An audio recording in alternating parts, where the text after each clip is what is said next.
Salam sejahtera. Puji syukur kepada Tuhan Yesus, sehingga sampai pada hari ini kita dalam keadaan sehat. Dalam rangka penerimaan peserta didik baru Sekolah Trinitas tahun ajaran 2021-2022 gelombang yang kedua, maka SD Trinitas mengadakan kegiatan Generasi Bersinar yang bertujuan untuk 1. Memfasilitasi pengembangan potensi siswa baik dari jenjang TK maupun SD, sehingga siswa mampu berkompetisi dengan siswa yang lain di masa pandemi. Yang kedua, memperkenalkan Sekolah Trinitas di seluruh Lampung, terutama di Bandar Lampung. Dan yang ketiga adalah mempromosikan PPDB tahun ajaran 2021-2022.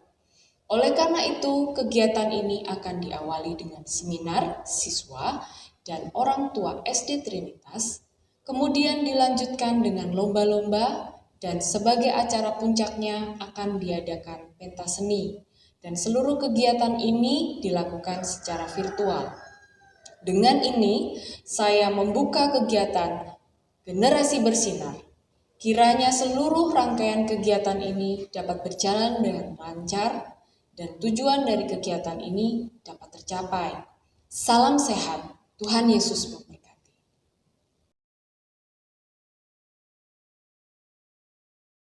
Terima kasih atas kedatangan Mama dan Papa di acara seminar virtual pada hari ini, tanggal 28 Januari 2021, dengan tema Generasi Bersinar. Yeay. Oke, Papa, Mama yang sudah hadir, saya ucapkan terima kasih. Kiranya semuanya dalam keadaan sehat, ya, dan Tuhan Yesus selalu memberkati Papa, Mama dimanapun Papa, Mama ada. Oke, sebelum kita mulai, saya mau tanya dulu, mungkin boleh dikasih jempol kalau misalnya di layar Papa Mama itu sudah ada tata tertib, sudah ada muncul tata tertib dari seminar kita pada hari ini. Boleh satu jempolnya, Mama dan Papa, jika sudah ada informasi tata tertibnya. Oke, thank you.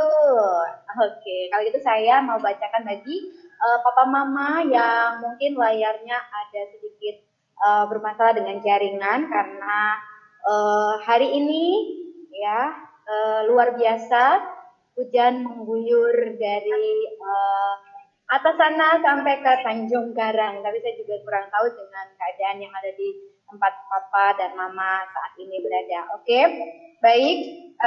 Saya akan bacakan untuk tata tertibnya. Yang pertama, akses di Google Meet tadi sudah dibuka 20 menit sebelum acara dimulai ya Papa Mama.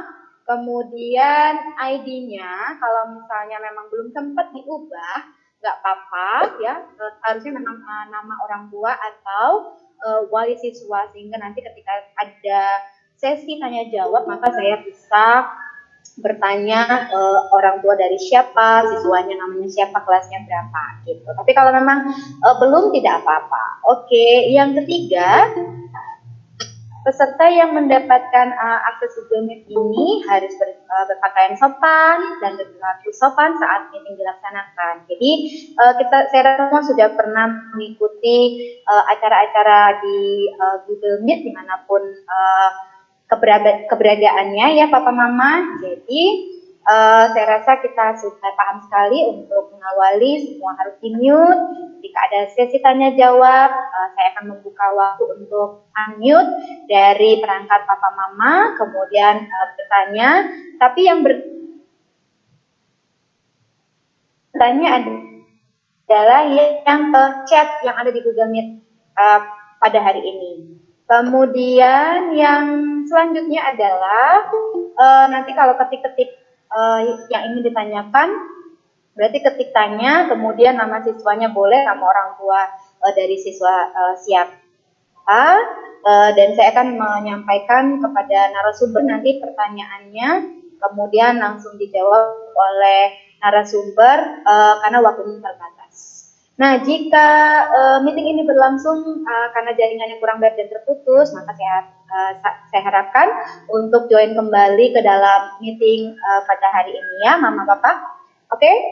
Baik, saya stop sharing untuk tata tertib ini supaya tidak menghalangi kita bersama untuk mengikuti acara seminar virtual parenting pada hari ini dengan tema generasi bersinar. Nah, Papa Mama, tujuan dari acara ini adalah bentuk dari kepedulian sekolah terhadap orang tua yang perlu informasi tentang membimbing putra-putrinya nih, mengenali diri mereka ya dalam hal pendidikan seks. Nah, di sini bukan pendidikan seks yang tanda petik ya Mama Papa, tetapi di sini mengenali dirinya sebagai seorang laki-laki dan sebagai seorang perempuan seperti itu, di mana kita culture-nya adalah culture timur, jadi paling tidak kita memberikan hal di awal ya, sehingga nanti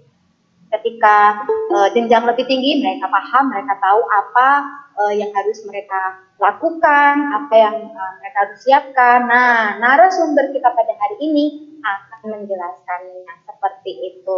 Apalagi di zaman globalisasi ini ya, Mama Papa ya, banyak banget informasi menggunakan misalnya mengatasnamakan guru nih, tolong kirimkan gambar.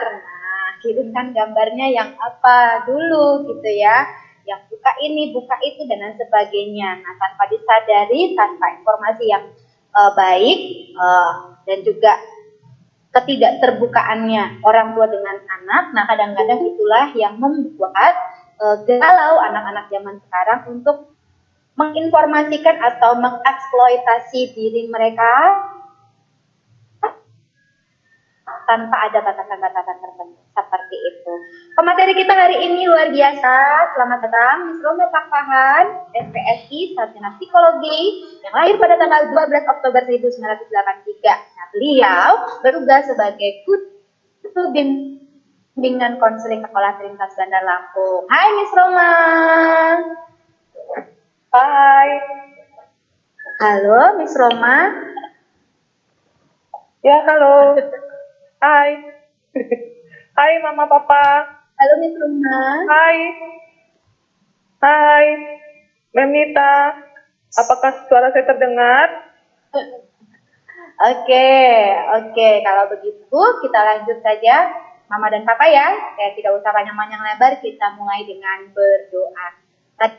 Papa Mama, saya undang Papa Mama untuk berdoa sesuai dengan kepercayaannya masing-masing. Namun izinkan saya untuk memimpin di dalam iman saya sebagai anak Tuhan Yesus Kristus. Oke, mari kita berdoa.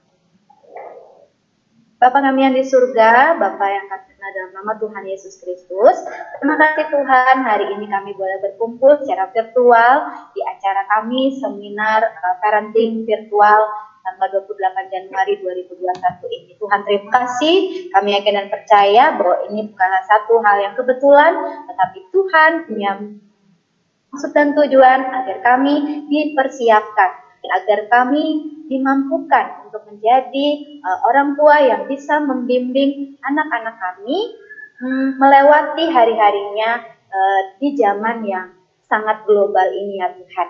Terima kasih Tuhan, kiranya kami mampu untuk mendengarkan dan Tuhan pimpin juga untuk jaringan yang kami gunakan baik yang di rumah ataupun di sekolah. Tuhan, kami juga berdoa untuk Miss Roma yang akan menyampaikan sehingga apa yang Tuhan mau juga tersampaikan oleh Miss Roma kepada Mama dan Papa yang ada dimanapun mereka berada Tuhan. Terima kasih, inilah doa kami serahkan acara ini ke tangan-Mu. Di dalam nama Tuhan Yesus Kristus kami sudah berdoa dan mengucap syukur. Amin.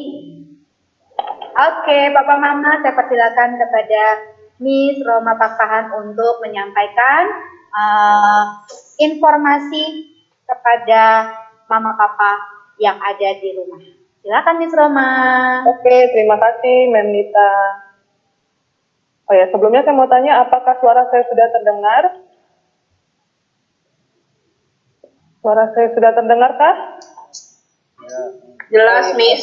Oke, terima kasih. Dengar jelas ya Miss Roma ya. Sudah jelas ya. Oke, terima kasih. Oke, selamat siang Papa dan Mama. Terima kasih sudah mau meluangkan waktunya. Saya tahu pasti Mama dan Papa pasti banyak kesibukan di luar sana, tetapi karena hari ini Papa dan Mama bersedia untuk meluangkan waktu untuk kita sama-sama belajar. Di sini saya bukan berarti lebih pandai atau lebih mengerti dibandingkan Papa dan Mama, tapi di sini saya cuma berusaha untuk membagikan apa yang sudah pengalaman dan pengetahuan yang saya punya. Jadi di sini kita sama-sama belajar ya, Ma. Kita sama-sama belajar, Pak. Kita di sini sama-sama belajar untuk gimana sih membimbing anak kita menghadapi tantangan-tantangan yang akan mereka hadapi di saat mereka berproses dari anak-anak, remaja, hingga saat mereka dewasa, akhirnya bisa menjalani kehidupannya secara mandiri tanpa ada mama papa lagi yang harus mendampingi mereka secara terus-menerus. Oke, kita mulai saja. Berhubung waktunya memang tidak terlalu panjang, jadi kita akan segera mulai dari sekarang. Oke, di sini kita akan mengambil tema pentingnya mengajarkan sex education pada anak. Yang akan kita bahas di sini bukan berarti seks yang selama ini kita dengar. Kita di sini negara menganut budaya ketimuran. Mungkin kata-kata seks itu sesuatu yang tabu untuk kita bicarakan kepada anak. Sesuatu yang kalau anak ngomong seks, wah langsung heboh kita, langsung reaksinya berlebihan. Gak sopan, pantang, atau apapun itu. Nah, di sini kita sama-sama belajar bahwa seks itu bukan dulu tentang hubungan intim antara suami dan istri, antara pasangan suami dan istri, tetapi lebih luas lagi. Apakah itu? Kita pelajari bersama-sama ya, Mas.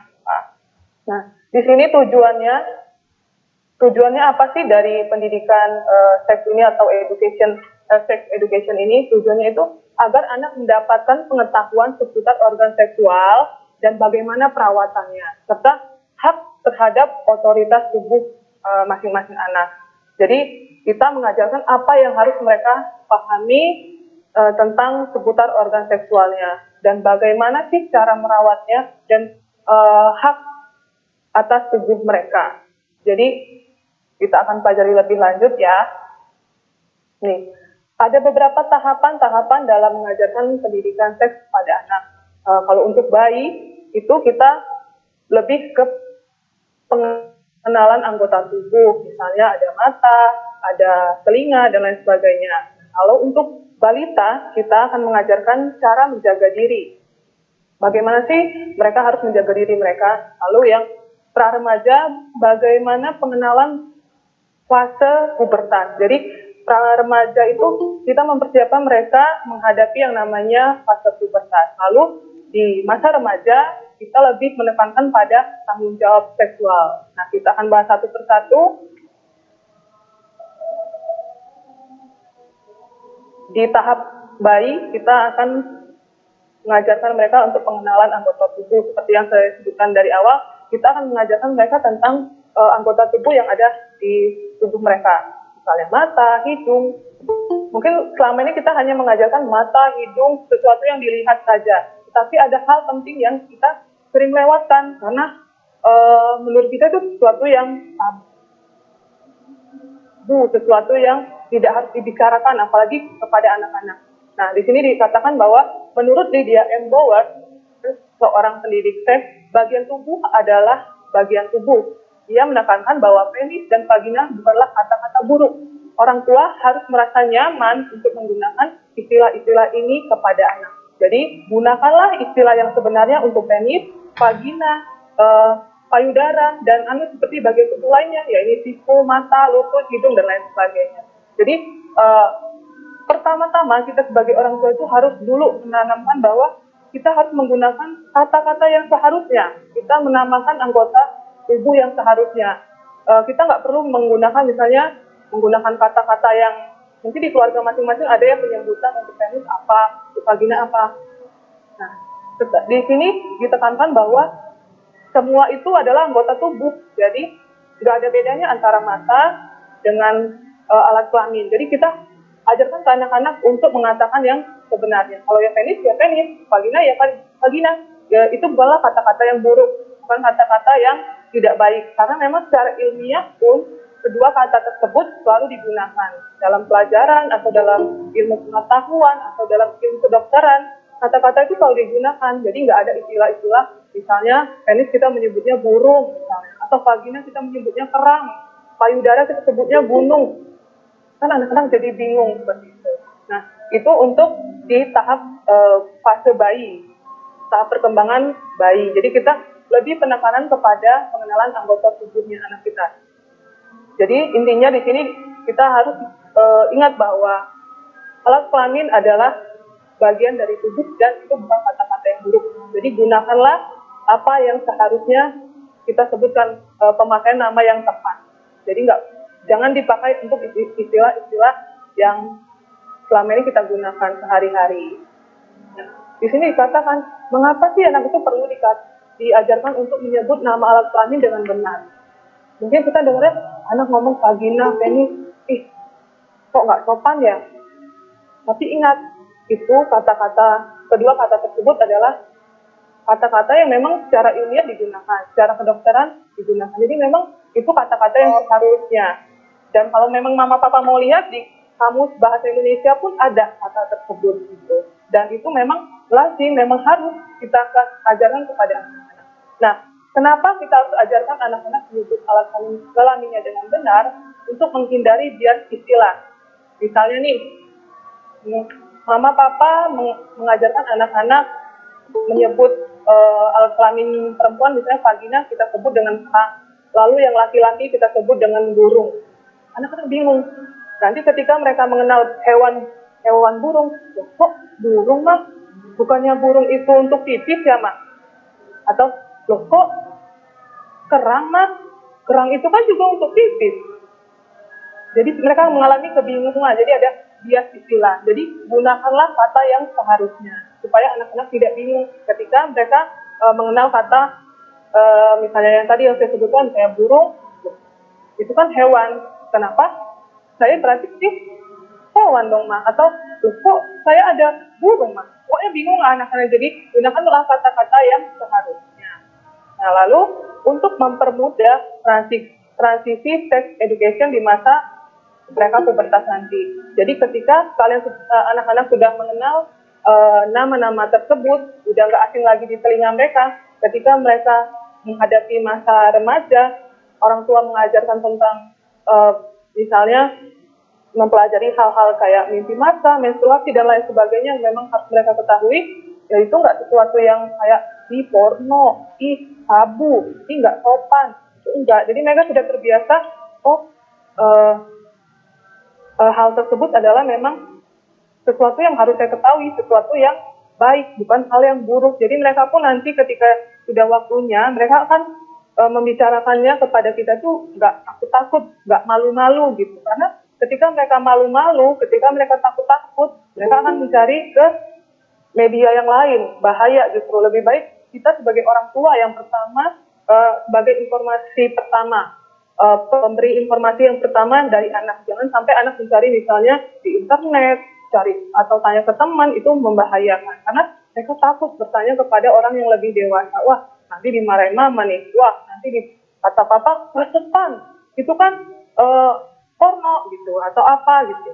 Nah, jadi gunakanlah kata yang tepat supaya mempermudah transisi sex education ke masa mereka pubertas nanti. Nah, lalu yang berikutnya, menekankan ketegasan jika anak dihadapkan pada situasi mendesak. Misalnya nih, anak-anak sekarang itu kan sering kita dengar ada kekerasan seksual atau pelecehan seksual. Nah, ketika anak-anak, misalnya kita nggak mungkin tuh anak-anak selalu ada di bawah pengawasan orang tua. Misalnya mereka sudah remaja atau mereka sudah bisa pergi sendiri, mau ke Indomaret, mau beli sesuatu, mereka mau jajan. Nah, di dalam perjalanan mereka bertemu dengan orang asing yang melakukan pelecehan seksual kepada mereka. Lalu mereka mengatakan pada kita atau mengatakan kepada orang-orang di sekitar bahwa dia bubu saya sudah dipegang, kerang saya sudah dipegang, atau gunung saya sudah dipegang. Orang-orang dewasa di sekitar situ nggak ngerti apa maksudnya, jadi nggak terlalu direspon dengan sesuatu yang serius. Padahal itu pelecehan yang didapatkan kepada anak-anak itu akan mempengaruhi masa depan mereka, mereka akan mengalami yang namanya trauma. Tetapi karena orang-orang tidak merespon dengan baik, karena mereka nggak ngerti maksudnya apa ya, kerang, apa sih kerang itu, mainan, apa gitu kan. Jadi kecuali kalau mereka langsung tahu sebut vagina, penis. Jadi ketika mereka dilecehkan oleh orang asing, dia bisa bercerita kepada orang dewasa yang lainnya, Bu, Pak, tolong, tadi saya disentuh vaginanya, atau disentuh penisnya, atau disentuh pantatnya. Nah, orang di sekitarnya pun tahu, oh itu adalah pelecehan. Jadi mungkin ada penanganan berikutnya, misalnya orang dewasa yang diinformasikan tadi melakukan membantu dengan memberitahu kepada orang pelakunya itu bahwa itu adalah perbuatan yang tidak baik seperti itu. Atau anaknya sampai di rumah mau bercerita kepada papa dan mama, karena ketika anak menyimpan, misalnya mereka dilecehkan dan menyimpan itu terus menerus tanpa mau memberitahu kepada mama atau papa atau kepada guru atau kepada orang lain, karena itu menurut mereka sesuatu yang memalukan, itu akan terus tertanam di alam bawah sadar mereka, tertanam di mental mereka pun akan mengalami terganggu gitu. Mereka akan mengalami yang namanya trauma. Dan kalau anak sudah mengalami trauma, itu menyembuhkan trauma itu nggak sebentar. Mungkin kalau kita bilang sama anak-anak nggak apa-apa, atau pelakunya misalnya di penjara nih gitu, sekitar tahun, 2 tahun, 3 tahun, tetapi trauma anak yang sudah terjadi bisa dibawa sepanjang kehidupan mereka, dan ketika mereka dewasa bisa terjadi penyimpangan seksual atau hal buruk lainnya yang bisa terjadi di dalam kehidupan mereka. Jadi berhati-hatilah, kita harus, itulah tujuannya kenapa sih kita harus mengajarkan anak untuk menyebutkan alasan mereka secara benar. Sama di sini untuk mencegah terjadinya pelecehan seksual. Biasanya pedofilia, orang-orang yang suka ada gangguan seksual, mereka tuh lebih ada ketertarikan seksual pada anak-anak. Pedofilia itu mereka justru merasa takut atau segan atau nggak berani kalau anak-anak itu sudah dibekali dengan pengetahuan sex education tadi. Misalnya dengan misalnya ada orang mendekati anak kita, terus anak itu, jangan sentuh vagina saya, atau jangan sentuh dada saya. Orang-orang pedofilia itu nggak akan berani, karena mereka tahu bahwa anak itu sudah dibekali, anak itu sudah mengerti bahwa apa yang dilakukan kepada anak itu adalah sesuatu yang tidak baik. Tapi kalau misalnya nih anak-anak nggak tahu kalau istilah misalnya vagina dan penis, mereka menggunakan bahasa-bahasa yang menurut kita lucu, misalnya kayak dompet lah, kerang lah, atau apa. Nah, anak-anak itu anak-anak kita akan mudah diiming-imingi oleh orang, ikut sama om, ayo ikut sama bareng yuk gitu, main apa gitu kan, diajakin. Anak-anak kita mudah tergoda, tetapi ketika kita sudah membekali mereka dengan pengetahuan tentang sex education, mereka tahu tentang tubuh mereka, ada orang yang mendekati orang asing, mereka tidak akan dengan mudahnya mau mengikuti orang tersebut. Jadi di sini pentingnya kita mengajarkan anak-anak pendidikan seks sejak dini. Bukan seks itu nggak melulu tentang hal-hal yang tadi saya awal bilang, bahwa seks itu tentang hubungan intim antara laki-laki dan perempuan, suami atau istri, tidak. Jadi luas cakupannya. Lalu yang berikutnya, mengajarkan cara menjaga diri. Nah, seperti ini tadi, tanamkan kepada anak keberanian untuk mengatakan tidak atau menolak saat ada orang asing menyentuhnya. Karena tubuhnya adalah hal yang harus dia jaga dan tidak boleh sembarangan disentuh oleh orang lain. Nah, di sini kita benar-benar dari kecil kita tanamkan, dari mereka balita, tanamkan bahwa diri mereka itu adalah hak mereka. Nggak boleh sembarangan orang mau sentuh, apalagi bagian-bagian yang memang tidak boleh disentuh sembarangan. Seperti misalnya kita selalu ajarkan anak-anak itu untuk tidak membiarkan orang lain untuk menyentuh, misalnya mulut atau bibir, lalu dada, lalu alat kelamin mereka dan bagian pantat. Itu kita harus ajarkan kepada mereka supaya mereka waspada, mereka nggak gampang dibujuk, nggak gampang dirayu oleh orang-orang yang bermaksud tidak baik. Nah, sama di sini beritahu anak agar berhati-hati dan tidak mudah menerima sesuatu dari orang asing yang baru ia kenal. Kan anak-anak itu kadang diiming-imingi permen lah, diiming-imingi makanan coklat atau mainan, mereka gampang apalagi balita ya. Misalnya permen dikasih, ini om mau aja permen, enak loh, atau tante punya nih ada kue coklat, yuk ikut sama om, yuk ikut sama tante yuk. Dan anak kita tergoda gitu. Nah, jangan sampai hal tersebut terjadi. Terus selanjutnya menerapkan kebiasaan untuk menjaga privacy, seperti misalnya ganti pakaian tuh harus di ruang tertutup, dibiasakan dari balita. Kalau dari balita ketika mereka sudah mulai bisa berdiri dan orang tua mandikan, jangan dibiarkan lari-lari dari kamar mandi menuju kamar. Biasakan mereka itu memakai anduk. Kan ada tuh anduk kecil untuk anak-anak. Biasakan mereka ketika selesai mandi dihanduki. Jadi nggak lari-lari sampai kadang kan belum tentu mereka mau masuk ke kamar langsung, tetapi nanti lari kemana dulu gitu kan. Nah, dari balita diajarkan bahwa hal itu tidak baik. Ajarkan mereka tentang privacy, tentang rasa malu yang positif. Contohnya malu yang positif itu seperti itu, malu kalau dilihat orang tidak berpakaian itu malu gitu. Jadi sejak balita kalau kita tanamkan, mereka akan terbiasa sampai mereka nanti SD, usia SD, SMP dan seterusnya. Apalagi misalnya nih berenang, kadang kan orang tua males nih, selesai berenang ya udahlah ganti baju aja di pinggir-pinggir kolam gitu kan, biar cepat. Atau habis main di pantai, males lah ke ruang ganti atau ke toilet, ganti bajunya di situ aja. Padahal di situ ruang terbuka banyak orang yang melihat. Iya betul, anak kita masih kecil, tapi kita sudah membiasakan hal yang tidak baik kepada mereka, membiasakan mereka untuk ya udah tubuh saya bisa dilihat orang lain kok gitu. Tapi kalau dari kecil kita sudah biasakan mereka untuk menutup yang seharusnya ditutup, mereka pun akan terbiasa untuk menjaga diri mereka seperti itu. Yang berikutnya, nah di masa pubertas. Nah, fase-fase anak di masa pubertas ini adalah masa-masa yang paling sulit. Anak-anak itu sudah mulai cenderung tertutup pada orang tuanya.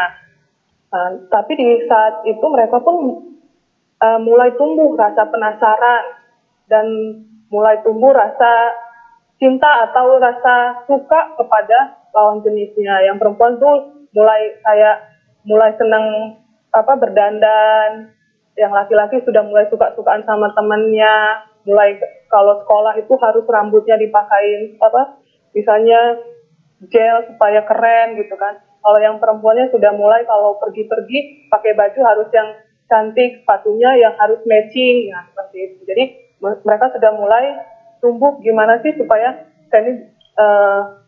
orang lain, lawan jenis saya tertarik melihat saya, seperti itu.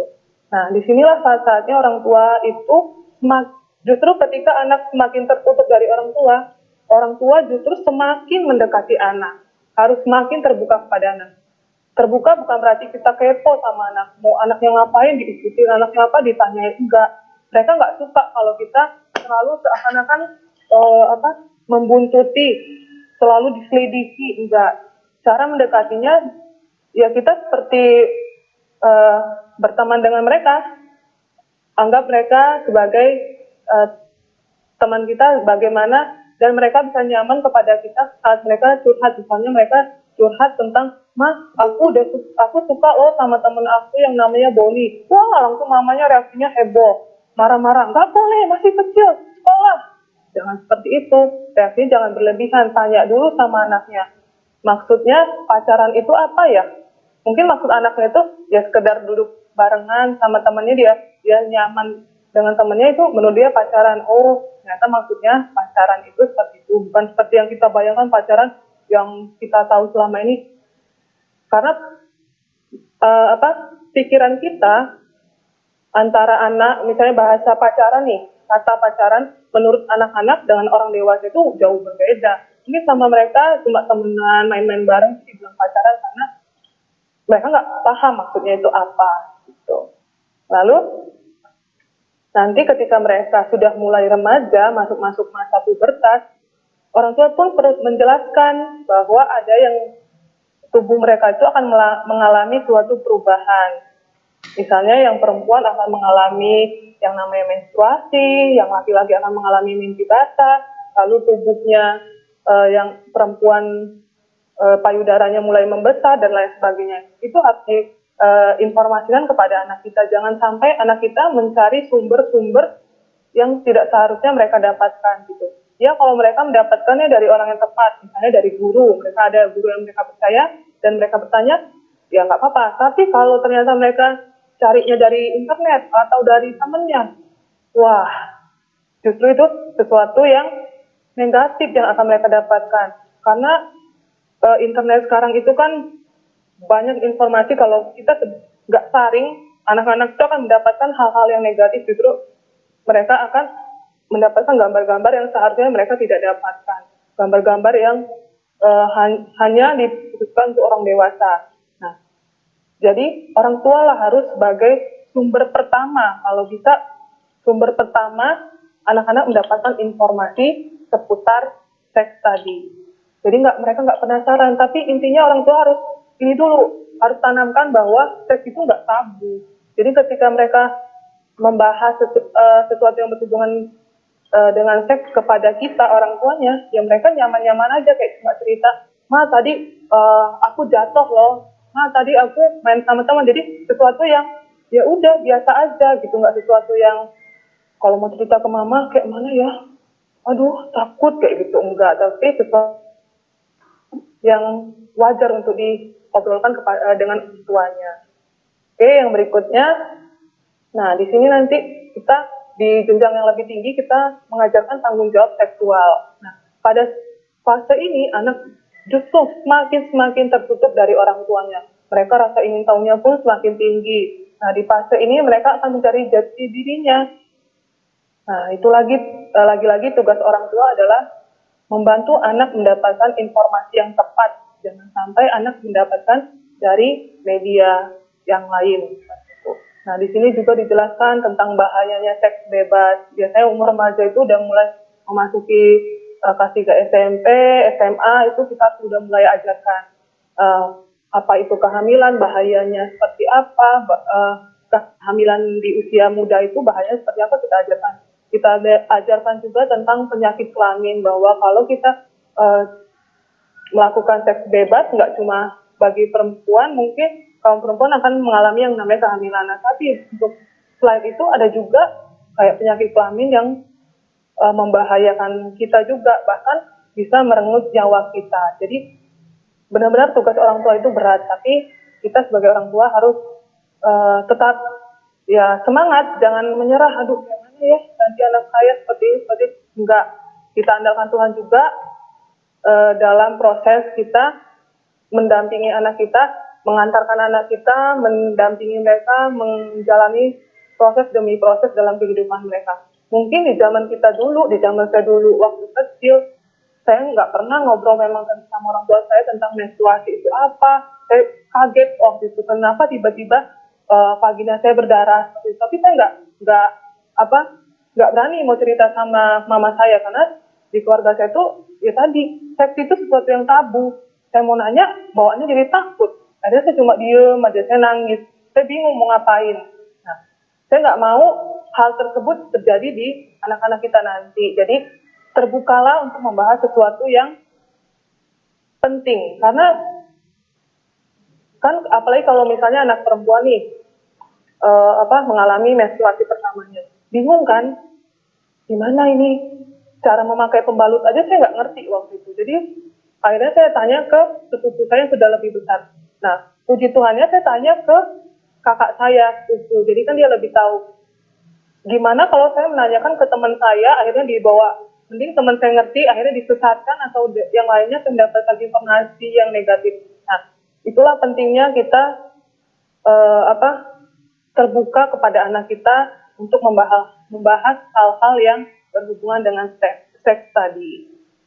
Lalu yang selanjutnya nih yang penting saya tuliskan penting tanda seru, warnanya merah karena memang penting banget menurut saya. Nih di sini yang pertama ini mungkin kayak rangkuman dari yang awal saya sudah bicarakan. Yang pertama itu tanamkan pada diri orang tua bahwa pembahasan seks bukanlah hal yang tabu sehingga orang tua dan anak bisa mendiskusikannya dengan nyaman tanpa ada rasa canggung. Nah, mulailah hari ini mindsetnya dulu. Mungkin orang tua yang pertama itu adalah yang paling susah itu dari mindset kita. Aduh, kayak mana ya kalau anak kita membahas tentang seks. Kita udah takut duluan, kita udah panik duluan, udah stres duluan, jangan. Ya, anggaplah itu sesuatu yang ya biasa, hal yang memang harus ya dibicarakan. Jadi timbulkan rasa nyaman ketika anak ingin bercerita kepada kita. Jadi mereka tuh terbuka, apa aja diceritain. Karena kalau mereka diam-diam kan kita nggak tahu apa yang terjadi. Tiba-tiba, jangan sampai tiba-tiba anak kita sudah mengalami misalnya pelecehan seksual, atau anak kita sudah mengalami kehamilan di usia muda. Jangan sampai hal itu terjadi, itu sudah terlambat. Nah, mumpung anak kita masih kecil, kita beri mereka bekal pengalaman tentang pendidikan seks yang seharusnya. Gitu. Jadi tanamkan bahwa seks itu bukan sesuatu yang tabu. Lalu jadilah role model atau teladan bagi anak, karena peran orang tua itu sangat penting untuk membentuk pribadi anak. Di rumah misalnya dalam keseharian kita itu kebiasaan kita mungkin memakai pakaian yang mini-mini misalnya, atau daster yang tank top atau apa. Nah, ketika nanti anak-anak sudah dewasa atau ketika anak-anak melihat itu, karena kan mama pakainya seperti itu pakaiannya, terus papa juga seperti itu pakaiannya, ya mereka melihat cara berpakaian itu memang seperti itu ya. Jadi mereka tidak tahu mana yang harusnya pakaian yang sopan dan pantas itu seperti apa ya gitu. Jadi orang tua lah yang misalnya nih contohnya kalau kita mau pergi ke sekolah, ya gunakanlah pakaian yang pantas dan sopan orang tuanya. Jadi ketika anak untuk pergi ke sekolah pun mereka misalnya pakai pakaian yang ketat atau mini, misalnya roknya sudah mini, mereka akan protes, "Ma, rok aku udah kependekan," gitu. Karena mereka udah tahu role-nya, mereka udah tahu aturannya bahwa kalau ke sekolah itu harus memakai pakaian yang sopan seperti itu. Nah, lalu yang berikutnya, dalam sehari itu orang tua wajib untuk meluangkan waktu untuk anaknya. Dalam satu hari ada 24 jam. Dalam 24 jam itu kan nggak mungkin kita mungkin 8 jamnya untuk bekerja, lalu 8 jam lagi untuk istirahat. Nah, 8 jam sisanya, masa sih nggak ada waktu untuk anak kita? 1 jam aja, atau setengah jam aja, atau bahkan 5 menit aja. Luangkan waktu kita itu untuk anak. Betul, memang kita bekerja untuk anak. Papa udah kerja sampai malam banting tulang segala macam untuk sekolah kamu. Ketika anak-anak minta minta agar mereka didengarkan, atau mereka minta waktu luangnya. Nah, kita sebagai orang tua merasa bahwa bekerja itu memang untuk anak gitu kan, tapi kita lupa bahwa anak itu nggak hanya perlu yang namanya materi dari kita, tetapi butuh perhatian, butuh kasih sayang dari kita. Mungkin di rumah kita punya mbak, setiap anak punya mbak, tapi beda loh antara kasih sayang orang tua dengan mbak. Mungkin saya pernah mendengar cerita gini, di sebuah keluarga papa dan mama sibuk, jadi anak-anaknya itu ada 3 anak. Setiap anak punya mbaknya masing-masing. Nah, jadi ketika satu anak itu sakit, mereka tuh mencarinya justru mbak. Mamanya nangis. Wah, saya kan orang tuanya, harusnya saya yang dicari ketika anak saya sakit gitu kan. Ketika anak saya butuh pertolongan yang dicari saya. Wah, anaknya teriak-teriak, nggak mau sama mama, maunya sama mbak. Yang ada mamanya sedih. Itu karena mamanya terlalu sibuk dengan pekerjaannya. Atau ada suatu ketika saya juga pernah dengar, ini cerita ilustrasi, seorang anak mendatangi papanya yang sedang bekerja, minta waktu untuk bermain. Papanya nggak kasih, karena papa sibuk ini, supaya kamu bisa beli susu, bisa beli mainan, segala macam. Jadi papa nggak bisa, jangan ganggu papa, gitu kan. Anaknya masih bujuk-bujukin, jangan ganggu papa. Anaknya akhirnya sedih kan. Lalu dia ambil celengan dia, intinya dia mau beli waktunya papa itu. Waktu papa harganya berapa? Aku mau main sama papa. Kalau misalnya 5 menit berapa, Pak? Aku punya uang di celenganku. Nah, papanya langsung kayak tersentak itu, kaget bahwa anak itu nggak hanya butuh materi dari kita, tetapi mereka juga butuh waktu, mereka juga butuh kasih sayang, mereka juga butuh diperhatikan. Jadi orang tua jangan sampai meluangkan satu hari itu, melewatkan satu hari tanpa ada komunikasi sama sekali dengan dengan anak. Ya mungkin lewat telepon nggak apa-apa. Setidaknya misalnya di kantor luangkan waktu untuk telepon anak sebentar. Gitu. Jadi kan mereka merasa, oh mama perhatiin saya, oh papa perhatiin saya. Seperti itu. Jadi ketika mereka menghadapi sesuatu, mereka ya tetap carinya orang tua, nggak cari mbak, nggak cari supir, nggak cari siapa gitu kan. Tetap orang tua yang mereka cari. Lalu yang berikutnya, jadilah sumber informasi pertama ketika anak mencari info seputar teks. Tadi dari awal kita sudah bicarakan bahwa orang tua adalah sumber pertama ketika anak memerlukan informasi seputar teks. Tadi, misalnya mereka menstruasi pertama kali, ya mereka ceritanya ke mama, bukan ke mbak atau ke temannya atau ke siapa gitu kan, tapi ke mamahnya, ke papanya. Nggak apa-apa, papa juga boleh kok mendengarkan cerita anaknya. Jangan kayak menutup diri, oh itu bukan urusan papa, itu urusan mama. Enggak. Anak itu adalah anak papa dan mama, bukan anaknya mama aja atau bukan anaknya papa aja. Jadi nggak boleh, oh ini anak mama, ini anak papa, seperti itu. Jadi sama-sama papa dan mama berkolaborasi bagaimana caranya membimbing anaknya supaya tumbuh menjadi pribadi yang baik. Nah, ketika anak bertanya info seputar seks, tetaplah bersikap tenang, jangan panik, tidak perlu marah sama anak-anak. Karena kalau nanti kita marah, orang tua marah, anak itu akan jadi takut. Mereka akan mencari informasi ke yang lain. Jadi ketika anak cerita, mah, menstruasi itu apa sih? Gitu kan, wah, langsung mamanya kayak panik gitu. Atau nanya, mah, kok aku bisa ada di dunia ini sih? Wah, langsung heboh, kamu ini loh. Mah, seks itu apa? Wah, langsung panik, mamanya marah-marah. Jangan. Jadi di tahap selanjutnya ketika mereka mereka akan berpikir, oh berarti sesuatu yang tidak boleh dibahas nih gitu kan. Tapi mereka pengen tahu, penasaran apa sih maksudnya. Nah, ya itu tadi, mereka akhirnya cari ke hal-hal yang tidak baik. Nah, berikutnya, awasi anak dalam menggunakan gadget. Wah, sekarang itu informasi itu benar-benar bebas ya. Semua bisa kita dapatkan dari gadget, dari internet kita, dari semua bisa kita dapatkan dari handphone kita yang kecil, handphone kecil itu, tapi sumber informasi semua bisa kita dapatkan dari luar negeri lah, dari mana segala macam. Nah, tugas kita sebagai orang tua mengawasi penggunaan gadget.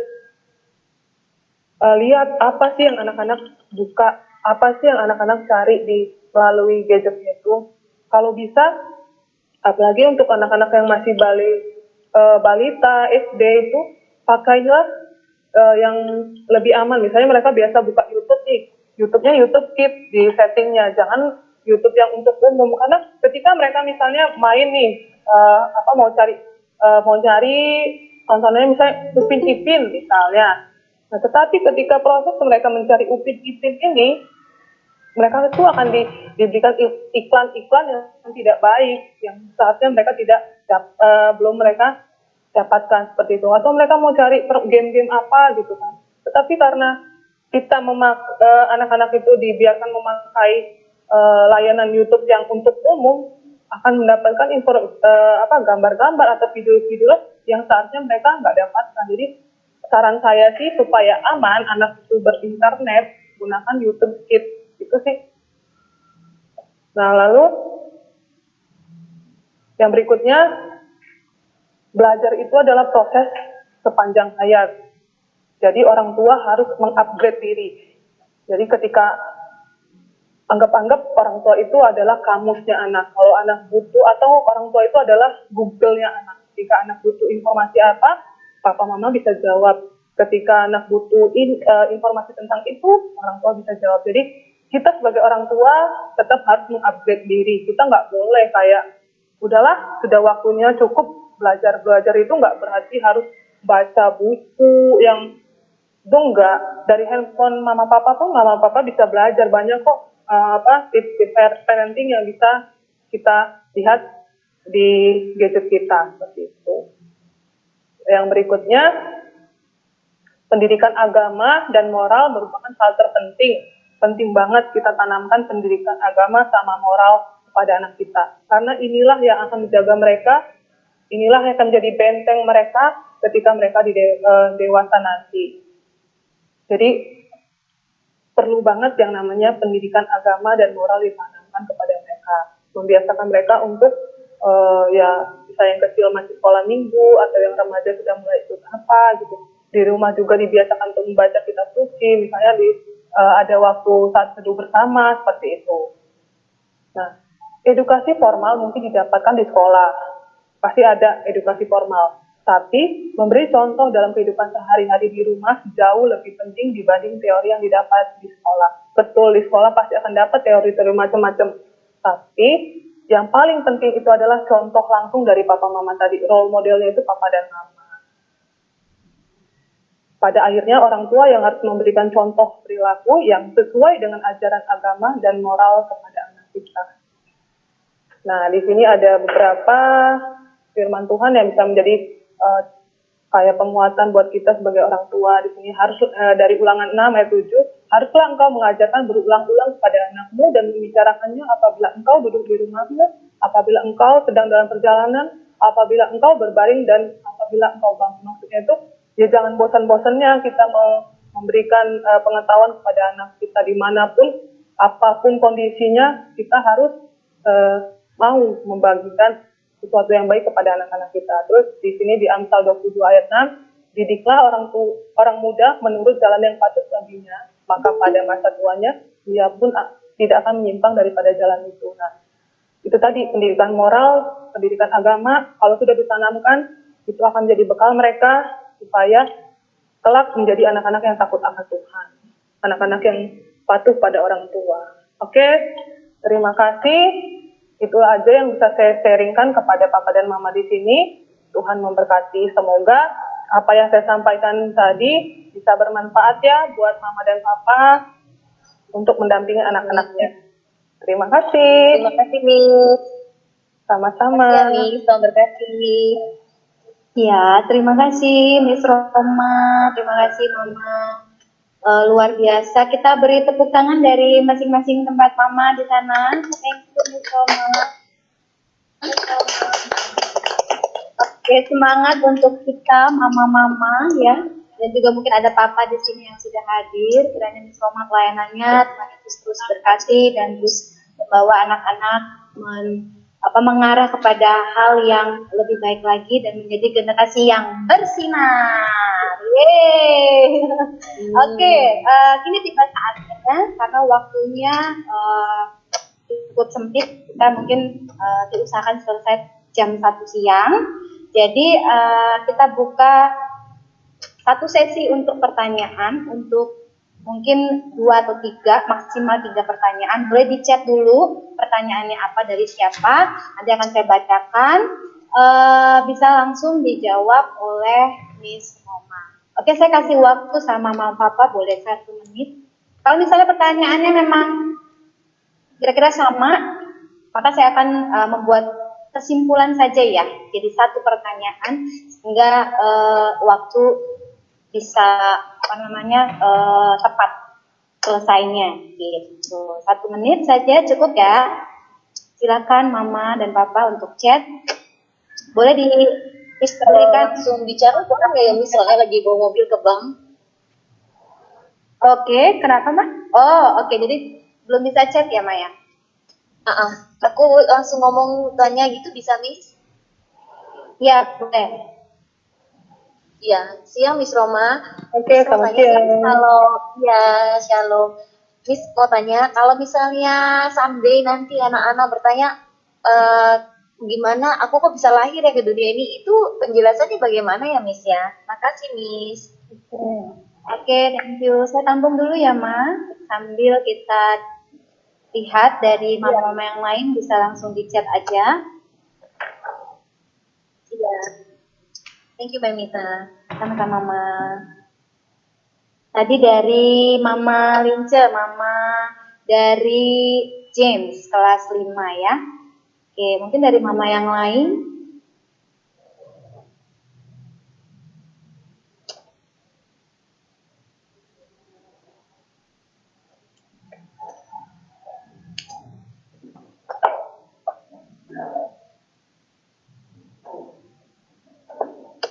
Belum ada, mungkin bisa dijawab dulu Miss Roma sambil kita tunggu dari Mama yang lain ya. Oke, wah ini pertanyaannya yang sering ya anak-anak mungkin penasaran gimana sih saya kok bisa ada di dunia ini gitu. Nah, kalau misalnya anaknya itu masih, kita lihat dulu usianya. Kalau misalnya masih balita, mungkin kita bilang, oh kamu ada pemberian Tuhan, ada Tuhan, mama berdoa sama papa, terus Tuhan izinkan kamu ada di dalam, bukan perut ya, kita jangan bilang perut, karena kalau perut itu biasanya berhubungan dengan pencernaan. Kita bilang ada tempat khusus di perut mama.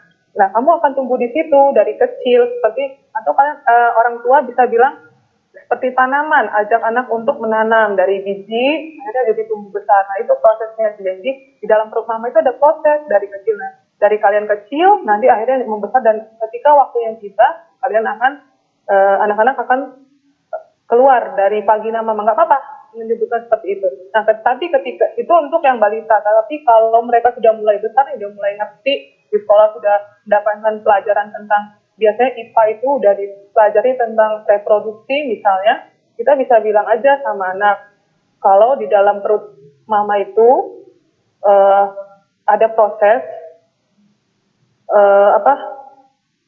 sel telur dibuahi oleh sperma. Sperma itu milik papa, laki-laki gitu. Caranya gimana? Dengan hubungan seksual. Tapi ingat, kita harus bilang sama anak-anak bahwa hubungan seksual atau aktivitas seksual itu hanya dilakukan ketika sudah menikah. Kita harus tekankan itu. Kalau sudah menikah. Nah, itu. Jadi, nggak vulgar kok, enggak. Tetap kita ingatkan bahwa terjadinya pertemuan antara sel sperma dan sel telur itu di dalam perutnya mama, di dalam ruangan dalam perut mama ini, atau sebut aja rahim, nggak apa-apa. Tapi jangan lupa bahwa hal tersebut, hubungan tersebut itu harus dilakukan setelah menikah. Jadi mereka mikir, oh iya, kalau saya belum menikah berarti belum boleh dong. Gitu. Tetap ditanamkan bahwa harus sudah menikah dulu. Nah, terus kapan saya menikah? Menikah itu anak-anak itu ada prosesnya, dari misalnya kalian sekolah dulu, setelah sudah sekolah, kuliah, misalnya mau kuliah, kerja, lalu menikah. Jadi kan mereka mikir, oh prosesnya panjang nih, enggak, misalnya saya SMP udah boleh menikah, enggak. Jadi ada prosesnya, sekolah, kuliah, kerja, lalu menikah. Tekankan itu pada anak-anak. Gitu. Semoga membantu ya Mama Papa. Oke, thank you Miss Roma. Kira-kira Mama Lince sudah ada gambaran ya bagaimana untuk nanti kalau misalnya James atau dedenya tanya ya. Oke, thank you Mama Lince untuk pertanyaannya, thank you Miss Roma. Sekarang pertanyaan Thank you. Iya, sama-sama Mama.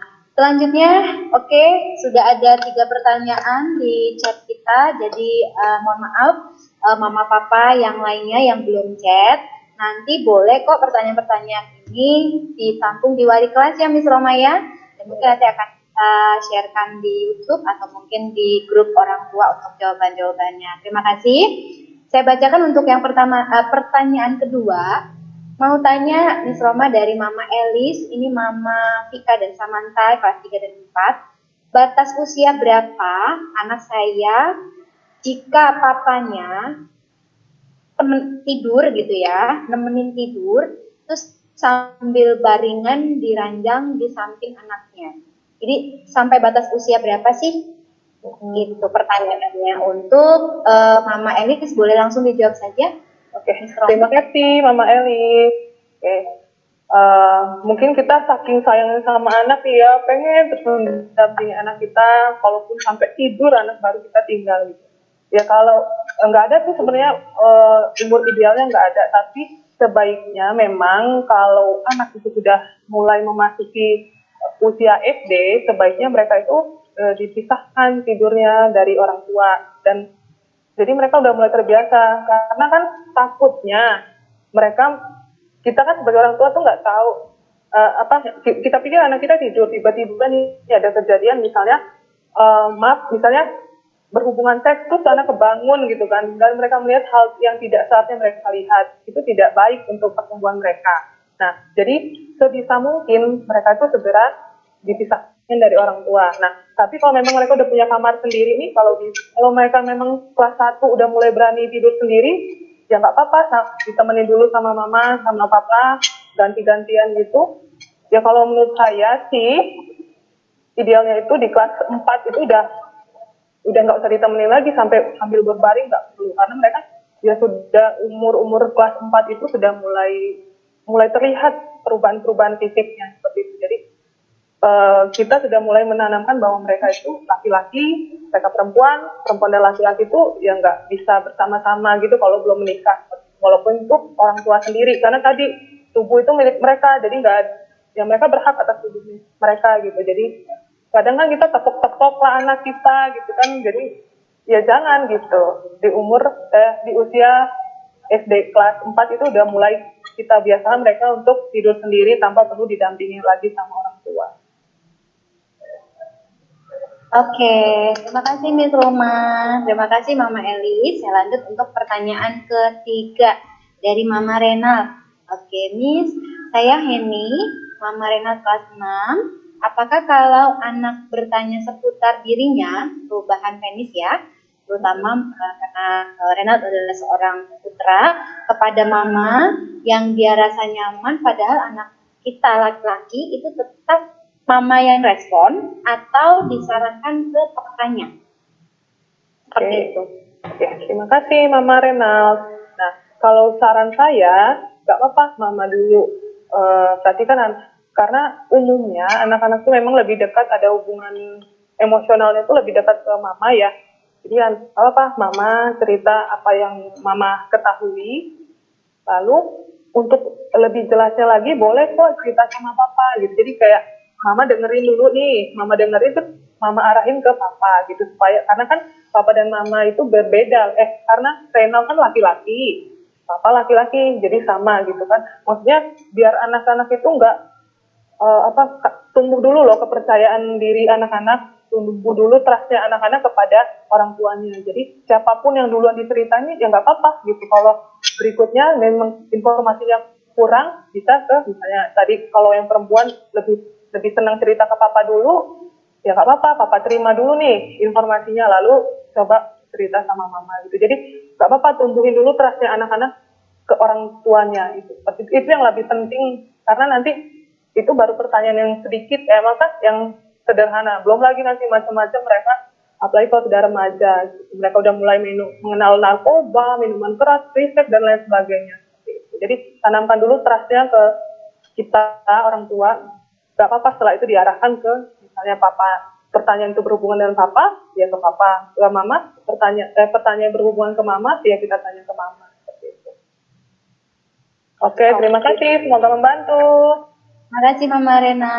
Iya. Oke, Miss Roma, thank you. Sekarang ini ternyata ada 2 pertanyaan lagi. Oke, saya bacakan aja yang di chat ini sampai selesai ya, Miss Roma. Oke, dari Mama Ica Felix. Shalom, mau tanya bagaimana cara menjelaskan anak perempuan untuk memakai mini set dan kapan sebaiknya tidur malam anak-anak itu terpisah dari mama dan papanya. Terima kasih. Itu Miss Roma.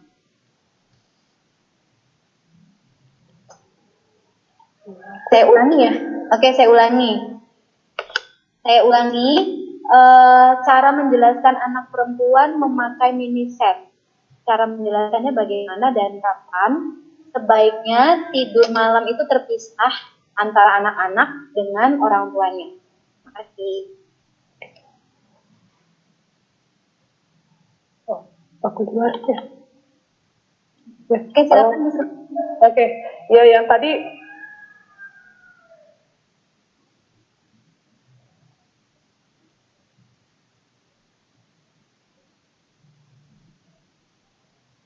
mungkin anak itu dipisahkan dari orang tua. Mungkin ketika mereka mulai umur 1 tahun atau 2 tahun itu mulai dipisahkan karena tapi di budaya kita biasanya umur segitu belum ya, mungkin SD lah boleh mulai kita pisah dari orang tua, jangan tidur di tempat yang sama dengan anak gitu. Lalu pertanyaan yang kedua, bagaimana menjelaskan cara mini set, tentang mini set.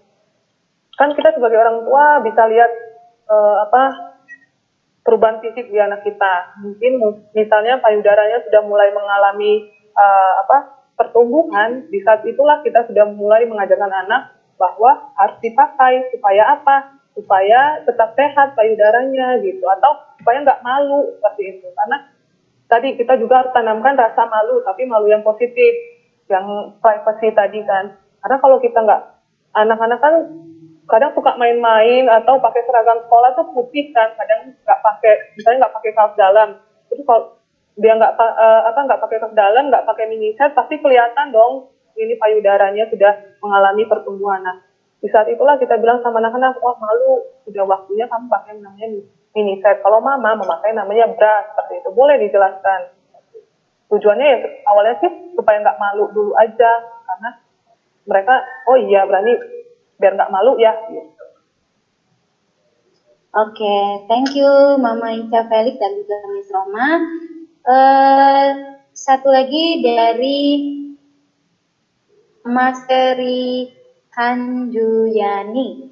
Yang Miss mau tanya bagaimana cara menjelaskan ke anak bahwa ada perbedaan antara kelamin pria dan wanita. Media gambarkah? Lewat buku? Atau bagaimana? Tadi sebenarnya sudah dijelaskan, mungkin conclusion-nya aja ya, Miss Roma. Oke. Nah, tadi yang saya informasikan tadi, kita sebagai orang tua itu harus upgrade diri. Jadi, kita yang harus tahu informasi itu banyak. Sekarang banyak kok buku-buku anak-anak yang menceritakan tentang gender, tentang laki-laki, tentang perempuan. Jadi, kita selama ini fokusnya ke anak-anak itu kita kasihnya dalam bentuk gadget.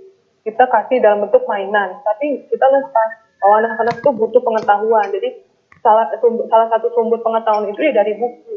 Banyak di toko buku kita bisa dapat buku-buku yang bagus, dan hati-hati juga kalau memilih buku untuk anak-anak. Kita lihat dulu sebelum kita beli apakah memang cocok untuk anak gitu. Tetap banyak kok buku-buku tentang cara mengajarkan gender atau laki-laki perempuan kepada anak. Jadi kita orang tua harus upgrade diri juga. Oke, thank you Miss Roma, thank you Mama Seri Hanjuyani. Terakhir dari Mama Lim Yuliana, anak saya Dev kelas 2, sampai batas umur berapa ya saya masih boleh peluk Miss Roma? Oke, silakan Mbak. Kalau untuk peluk, umur berapapun nggak apa-apa kita peluk anak, karena pelukan dari orang-orang yang kita sayang, orang-orang terdekat kita itu sangat positif gitu kan. Misalnya nih anak sedang mau laki-laki mau perempuan, kalau misalnya mereka udah beranjak dewasa, kita pun orang dewasa kalau kita dipeluk baik saat ini misalnya papa dan mama tuh, misalnya mama dalam masalah terus papa peluk, pasti kan ada rasa yang kayak iya saya ada yang melindungi atau saya merasa nyaman atau apa. Kalau pelukan itu nggak apa-apa sampai umur berapapun, nggak ada batasannya, tetapi lihat-lihat dulu tempatnya. Misalnya nih, anak-anak itu biasanya udah mulai malu kalau dipeluk itu di depan teman-temannya. Kadang mereka ada yang bilang, "Mah, jangan peluk aku dong, malu sama teman." Atau di misalnya sebelum berangkat sekolah nih, pelukannya di rumah, misalnya mau nganterin anak sekolah, kita peluknya di rumah aja sambil kita semangati dia. Hari ini belajarnya yang baik ya Kak, sama temennya yang baik ya, dengerin gurunya ya atau apa tuh sambil kita peluk. Jangan di sekolah karena mereka akan merasa malu. Atau kalau mereka anaknya merasa nyaman-nyaman aja, itu oke gitu. Gak ada batasan umur sih. Karena memang pelukan itu penting banget. Di saat kita mengalami sesuatu, misalnya kondisi yang tidak baik, ketika kita dipeluk itu ada rasanya kayak ada chemistry yang beda gitu. Jadi nggak ada batasan umur. Tapi ingetin ke anak-anak juga, kalau untuk pelukan itu nggak sembarangan dipeluk, maksudnya nggak sembarangan orang loh boleh peluk kamu gitu. Orang-orang terdekat saja misalnya. Sebutin aja misalnya, papa, mama, kakak, adik, tante, siapa, om gitu. Jangan semua orang dipeluk, boleh meluk dia nggak boleh juga. Tetap kita harus kasih batasan siapa-siapa aja sih yang boleh peluk kamu gitu. Jadi nggak bebas semua orang boleh peluk kita gitu. Oke, thank you. Terima kasih Miss Roma, terima kasih Alin, Yuliana, dan Mama yang lain. Terima kasih atas partisipasinya untuk sesi tanya jawab ini. Sepertinya kita harus menyudahi acara kita. Saya mau memberikan kesimpulan sedikit ya, Moms. Mohon ditunggu. Sedikit tapi sebenarnya sih banyak nih rangkumannya. Mungkin ada yang di-share dulu. Iya, kesimpulannya sih sebenarnya kita itu pertama harus awal mengenali atau mengenalkan anggota-anggota tubuh sesuai dengan fungsinya dan juga nama yang sebenar-benarnya gitu ya. Mulai dari sekarang tidak ada istilah tabu untuk pendidikan seks bagi anak-anak kita, karena apa, papa mama ini di zaman global apalagi kita dikasih kesempatan nih ya. Beberapa waktu ini virus corona merebah, tapi informasi yang hoax dan yang menakutkan itu juga merebah gitu ya. Nah ini yang mengkhawatirkan kita. Nah makanya sekolah membuat acara ini supaya mensupport orang tua untuk mengenali perubahan-perubahan dari anak-anaknya. Ternyata tadi sudah di-sharekan Miss Roma, nggak perlu kita istilah-istilahin yang aneh-aneh ya Miss Roma ya, tapi kita harus mengenal anak dengan perkenalan yang sesungguhnya dan tidak ada kata tabu itu. Kemudian juga kita mengenalkan dari awal seks edukasi ini secara informal, formalnya dari sekolah. Yang selanjutnya silakan mama dan papa upgrade diri untuk mendapatkan informasi yang mungkin up to date atau lebih nyambung dengan anaknya yang ada di rumah seperti itu. Dan kerjasama mama papa juga sangat penting ya Miss Roma ya. Luangkan waktu untuk anak-anak kita. Saya juga merasa tersentuh tadi ya.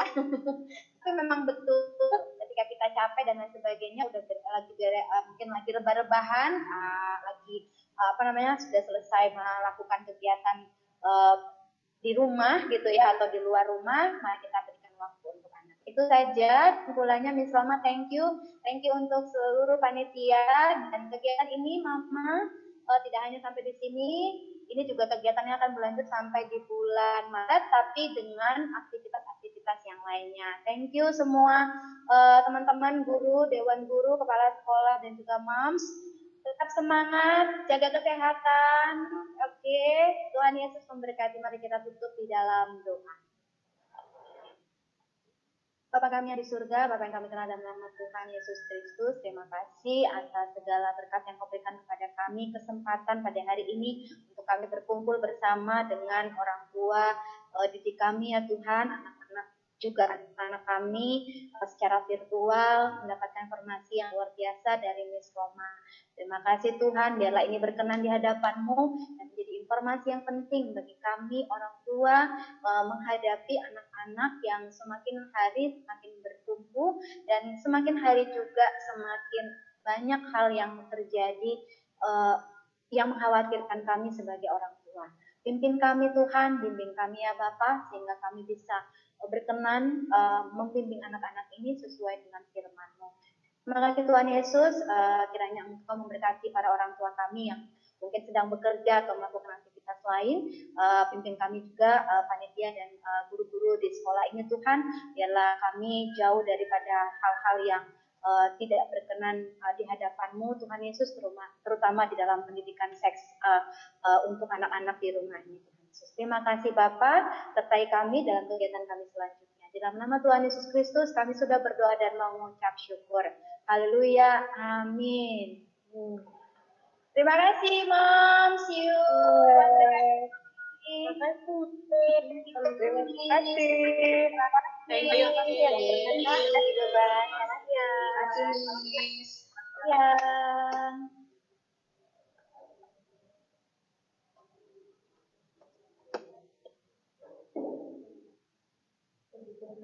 Udah ya? Udah selesai ya? Udah mulai keluar?